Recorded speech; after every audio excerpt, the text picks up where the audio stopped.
What cannot be overcome in prayer? Answer me. What cannot be done by the hand of the Almighty? Answer me. What can be done by your feeble arms? Answer me. He can take down the Iron Curtain in a day. He can convert a nation in an hour. Call upon Him. Believe Him.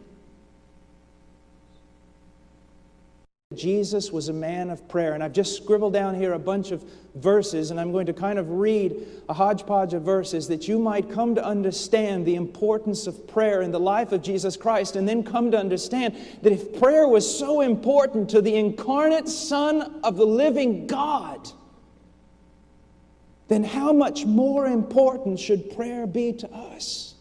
How much more should we depend upon prayer?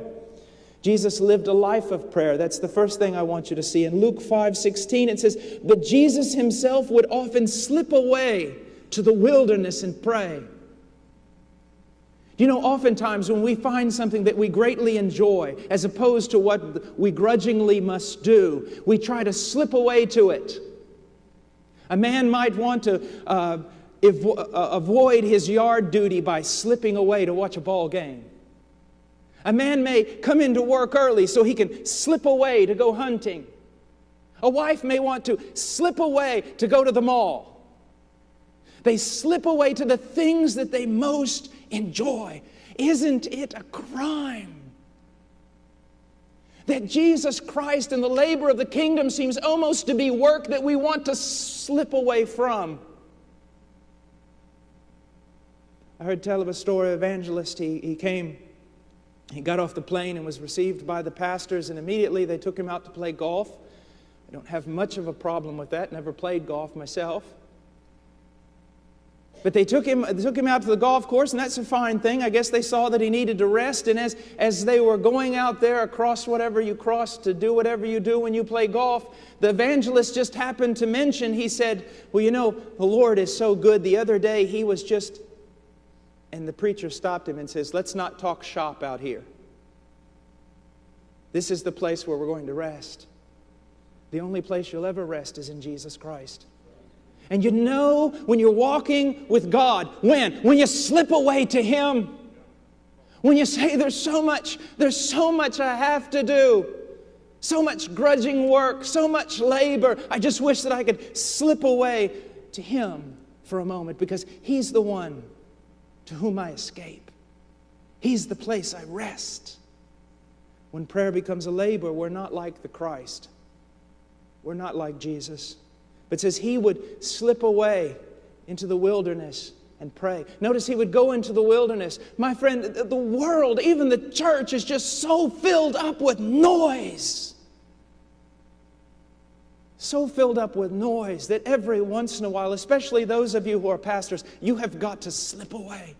And you've got to go to a wilderness where no one can find you and seek your God. And be very careful that sometimes you don't take along all those books with you.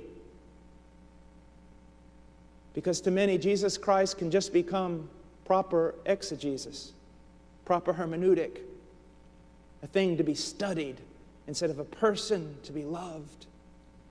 Jesus would slip away. In Matthew 14:23, it says, after He had sent the crowds away, He went up on the mountain by Himself to pray, and when it was evening, He was there alone.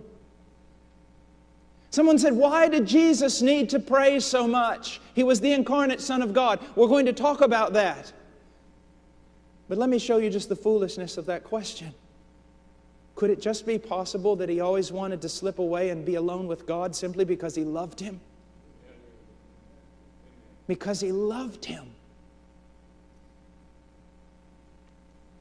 It says in Luke 6:12-13, it was at this time that He went off to a mountain to pray, and He spent the whole night in prayer to God. And when day came, He called His disciples to Him and chose 12 of them, whom He also named apostles. Let me ask you a question. Have you ever had to make a really tough decision? Did you ever pass the entire night in prayer to do so? If you say no, I say to you, behold, we found a man stronger than Jesus. Isn't it amazing that the Christ would slip away and spend the entire night in prayer to discern the Father's voice, to pick the men that had to be picked? But we've got the upper hand on that.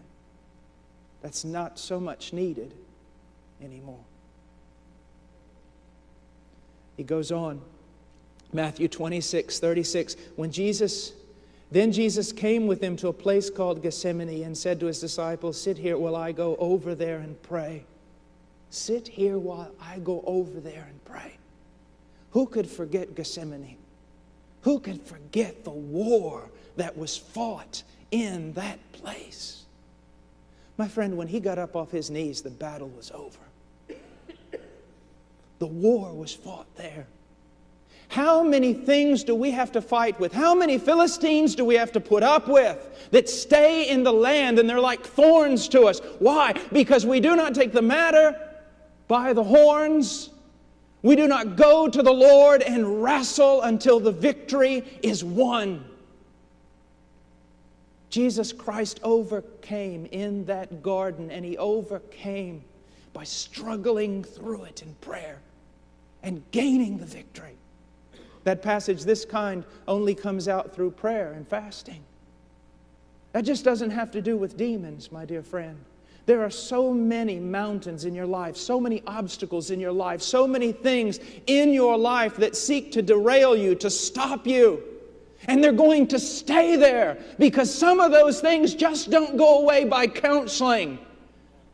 They go away by falling on your face before God until He delivers you. Jesus was a man of prayer. He showed it in every aspect of His life.